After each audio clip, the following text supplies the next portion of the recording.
ఈ రోజు మన వీడియోలో పిడుగు అంటే ఏంటి, ఇది ఎలా ఏర్పడుతుంది, మనల్ని ఎందుకు అంత డేంజర్లో పడేస్తుంది, పిడుగు పడినప్పుడు థండర్ ఎందుకు వినిపిస్తుందో, పిడుగు పడితే మనం ఎలా సేఫ్గా ఉండాలో అన్నీ చాలా క్లియర్గా క్రేజీ ఫ్యాక్ట్స్తో చెప్పబోతున్నాను. ఇంకా అంతేకాదు, పిడుగు పడిన ప్రదేశంలో ఏర్పడే ఫుల్గ్యురెట్స్ అంటే ఏమిటి, వాటికి మ్యాజిక్ పవర్స్ ఉన్నాయా, కొంతమంది ఆ రాళ్లతో కొన్ని లక్షలు సంపాదిస్తున్నారు, దాంట్లో నిజం ఎంతవరకుందో తెలుసుకుందాం. సరే, ఇప్పుడు మనం నేరుగా వీడియోలోకి వెళ్ళిపోదాం. పిడుగు అంటే మన కళ్ళకు కనిపించే ఒక మహా భారీ ఎలక్ట్రిక్ స్పార్క్. అవును, మన ఇంట్లో ఉండే ఎలక్ట్రిక్ స్పార్క్ లాంటిదే. శాస్త్రవేత్తల ప్రకారం పిడుగులో ఉన్న ఎనర్జీ సుమారు 1 బిలియన్ వోల్ట్స్. ఒక్క పిడుగు పడితే వచ్చే శక్తితో దాదాపు 1,00,000 బల్బులు ఒకేసారి వెలిగించొచ్చు. ఉదాహరణకి, పిడుగు ఒక్కసారి పడితే దాంట్లో ఉండే పవర్తో ఒక చిన్న పట్టణం మొత్తం కొన్ని సెకండ్లు వెలిగిపోతుంది. సింపుల్గా చెప్పాలంటే, పిడుగు అంటే ప్రకృతి తయారు చేసిన సూపర్ పవర్ఫుల్ ఎలక్ట్రిక్ షాక్. అసలు పిడుగు ఎలా ఏర్పడుతుందంటే, గాలి లోపల చల్లని గాలి, వేడి గాలి, మంచు గడ్డలు ఆల్ మిక్స్ అయ్యి ఉండటం వల్ల మబ్బుల లోపల పాజిటివ్ అండ్ నెగటివ్ ఛార్జ్లు ఏర్పడతాయి. ఇవి ఎక్కువయ్యాక ఒకదానిని ఒకటి ఆకర్షించుకుని షాక్లా బయటకు దూసుకెళ్తాయి. అదే మనం చూసే మెరుపు. అది నేలను తాకినా, మేఘం నుంచి మేఘానికి వెళ్ళినా దాన్ని పిడుగు అంటాం. ఇది 1 సెకండ్లో 3 లక్షల కిలోమీటర్ల స్పీడ్తో వెళ్తుంది. అదే సమయంలో పిడుగు చాలా వేడి కూడా ఉంటుంది. ఇది సుమారు 30,000 డిగ్రీల సెల్సియస్ వరకు ఉంటుంది. అంటే సూర్యుడి పైన ఉన్న వేడి కంటే కూడా ఎక్కువ. అప్పుడేం జరుగుతుందంటే, ఆ భారీ వేడి కారణంగా పిడుగు చుట్టూ ఉన్న గాలి ఒక్కసారిగా పేలినట్టు విస్తరిస్తుంది. గాలి ఇలా తక్షణం ఎక్స్పాండ్ అవ్వగానే పెద్ద శబ్దం మన చెవులకు వినిపిస్తుంది. ఈ శబ్దాన్నే మనం థండర్ అంటాం. అయితే మీరు గమనించారా, ఎందుకు వెలుగు మొదట కనిపిస్తుంది, శబ్దం తర్వాత వినిపిస్తుంది?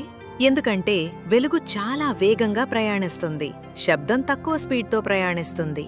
అందుకే మనం ముందుగా పిడుగు యొక్క మెరుపు చూస్తాం, కొద్ది సెకండ్ల తర్వాత గర్జన వింటాం. పిడుగు గ్రౌండ్ ని టచ్ చేయగానే ఆ హీట్ కి సెకండ్స్ లో శాండ్ మెల్ట్ అయ్యి ఇన్స్టెంట్ గా కూల్ అయిపోతుంది. అప్పుడు ఇసుక గ్లాస్ ట్యూబ్ లాగా మారిపోతుంది. దీనినే ఫల్గరైట్స్ అంటారు. ఇది రియల్ మ్యాజిక్ కాదు, నేచర్ క్రియేట్ చేసిన సైన్స్. లాటిన్ లో ఫల్గర్ అంటే లైట్నింగ్ అని అర్థం. ఫల్గరైట్స్ మోస్ట్లీ హాలో ట్యూబ్స్ లాగా ఉంటాయి. బయట మాత్రం శాండ్ లాగా రఫ్ గా కనిపిస్తాయి. లోపల చూస్తే షైనీ గ్లాస్ లాగా కనిపిస్తుంది. ఇది మనిషి చెయ్యలేదు, నేచర్ ఇట్ సెల్ఫ్ లైట్నింగ్ తో స్కల్ప్ట్ చేసిన బ్యూటిఫుల్ గ్లాస్.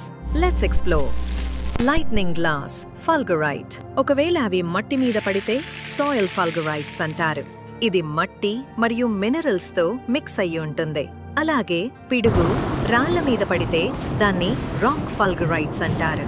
చెట్ల మీద పడితే బ్రాంచింగ్ ఫల్గరైట్స్ అని అంటారు. ఇవి చూడటానికి ట్రీ రూట్స్ లాగా కనిపిస్తాయి. కొంతమంది ఈ ఫల్గరైట్స్ ని 100 కోట్ల విలువ చేస్తుందని ఈ రాయి మీద పిడుగు పడింది, దీని ఎనర్జీ గొప్పది, మార్కెట్లో కోట్ల విలువ అని చెబుతూ అమ్మడానికి ప్రయత్నిస్తారు. ఈ రాళ్లకు పవర్స్ ఉన్నాయని, హెల్త్ ఇంప్రూవ్ అవుతుందని, మనీ, లాక్, బిజినెస్ గ్రోత్ పెరుగుతుందని, చెడు శక్తులు పోతాయని, ఇలా ఎన్నో సూపర్ పవర్ కథలు చెప్పి అమ్మడానికి ప్రయత్నిస్తారు. నిజానికి వీటికి పవర్స్ ఉన్నట్టు ఏ శాస్త్రం ఒప్పుకోలేదు. అసలు దీని మార్కెట్ వాల్యూ 500 రూపీస్ నుండి 10,000 రూపీస్ వరకు మాత్రమే ఉంటుంది. కోట్లు విలువ అన్నది పూర్తిగా మోసం. కొంతమంది గ్లాస్ ని కరిగించి నకిలీ ఫల్గరైట్స్ ని తయారు చేసి ఇది ఒరిజినల్ పిడుగురాయి అంటూ 50 రూపీస్ వస్తువును 5 లక్షల నుండి 25 లక్షల వరకు అమ్ముతున్నారు. ఇంకొందరైతే ఫల్గరైట్స్ ని 2 కోట్లు అని చెప్పి శాంపిల్ చూపించి టెస్టింగ్ కాస్ట్, రిజిస్ట్రేషన్ ఫీజు అంటూ అడ్వాన్స్ తీసుకుని పారిపోతారు. ఈ మోసగాళ్ల టార్గెట్ ఎవరంటే గ్రామ ప్రజలు. పిడుగు కథలు నమ్మేవారు, త్వరగా డబ్బు రావాలని అనుకునేవారు, రత్నాలు, ఎనర్జీ స్టోన్స్ మీద నమ్మకం ఉన్నవారు. ఈ మోసం ఎందుకు పెరుగుతుందంటే, సోషల్ మీడియాలో వైరల్ వీడియోలు చూసి పిడుగుపడిన వస్తువులకు పవర్స్ ఉన్నాయనే నమ్మకం, త్వరగా డబ్బు రావాలనే ఆలోచన, ముఖ్యంగా నకిలీ కొనుగోలుదారుల నటన వల్ల ఈ మోసాలు పెరుగుతున్నాయి. పిడుగు ఏ వస్తువునైనా తాకితే అది మాంత్రికమవుతుందా అంటే అసలు కాదు. పిడుగు తగిలిన రాయి, ఇసుక, చెట్టు అన్నీ సహజ వస్తువులే. అవి కేవలం వేడి వల్ల ఆకారం మారతాయి గాని ఎలాంటి శక్తులు రావు. మనుషులకు ప్రత్యేక ప్రయోజనాలు కూడా ఉండవు. ఇది మ్యాజిక్ కాదు, పిడుగు వల్ల జరిగే సైన్స్ మాత్రమే. ఇప్పుడు పిడుగుల గురించి ఇంట్రెస్టింగ్ ఫ్యాక్ట్స్ తెలుసుకుందాం. ప్రపంచంలో ప్రతి సెకండ్కి 100 సార్లు పిడుగు పడుతుంది. పిడుగు ఒకే ప్రదేశంలో మళ్లీ పడుతుంది. పిడుగు ఒకే చోట 2 సార్లు పడదు అన్నది పక్కా తప్పు. ఎంపైర్ స్టేట్ బిల్డింగ్ పై సంవత్సరానికి 20 నుండి 25 సార్లు పిడుగు పడుతుంది. పిడుగు పడే ప్రమాదం విమానాలలో తక్కువే. మనం అనుకుంటున్నంత ప్రమాదం కాదు. ఆధునిక విమానాలు పిడుగు తగిలినా సేఫ్గా ఉండేలా డిజైన్ చేస్తారు. మనిషిని పిడుగు తాకితే 90% మంది సర్వైవ్ అవుతారు. అంత డేంజరస్ కాదు. భూమి మీద ఉన్న ఆఫ్రికా, బ్రెజిల్ మరియు ఆసియా ప్రాంతాల్లో ఎక్కువ పిడుగులు పడతాయి. పురాతన కాలంలో ఫల్గరైట్స్ ని గాడ్ వెపన్స్ అని నమ్మేవారు. ఫల్గరైట్స్ షేప్ మోస్ట్లీ లైట్నింగ్ పాత్ ని ఫాలో చేస్తుంది. పిడుగు అనేది ప్రకృతిలో ఉన్న అత్యంత శక్తివంతమైన షాక్. కానీ మంచి వార్త ఏమిటంటే కొన్ని సింపుల్ రూల్స్ పాటిస్తే దాని నుండి మనం సులభంగా రక్షించుకోవచ్చు. అయితే పిడుగు పడే సమయంలో మనం ఎక్కడ ఉండాలి, ఏవి చెయ్యాలి, ఏవి చెయ్యకూడదు వెంటనే తెలుసుకుందాం. వర్షం ప్రారంభమైన వెంటనే ఓపెన్ ఏరియాలో నిలబడొద్దు.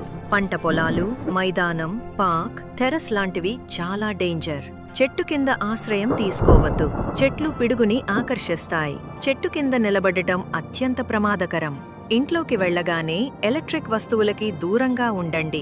టీవీ, ఫ్రిడ్జ్, ఫోన్ ఛార్జర్, వైర్లు ఇవి లైట్నింగ్ సమయంలో స్పార్క్ అవ్వచ్చు. మొబైల్తో బయట మాట్లాడకండి. ఫోన్ వాడితే డేంజర్ కాదు కానీ పిడుగుపడే సమయంలో బయట ఫోన్ వాడటం ప్రమాదం పెంచుతుంది. నీటి దగ్గరికి పోవద్దు. ఎందుకంటే నది, చెరువు, స్విమ్మింగ్ పూల్ విద్యుత్తును బాగా తీసుకుంటుంది. కార్లో ఉంటే safe. Car metal body, Faraday cage లా పనిచేస్తుంది. మెటల్ కరెంట్ ని బయటికి పంపేస్తుంది.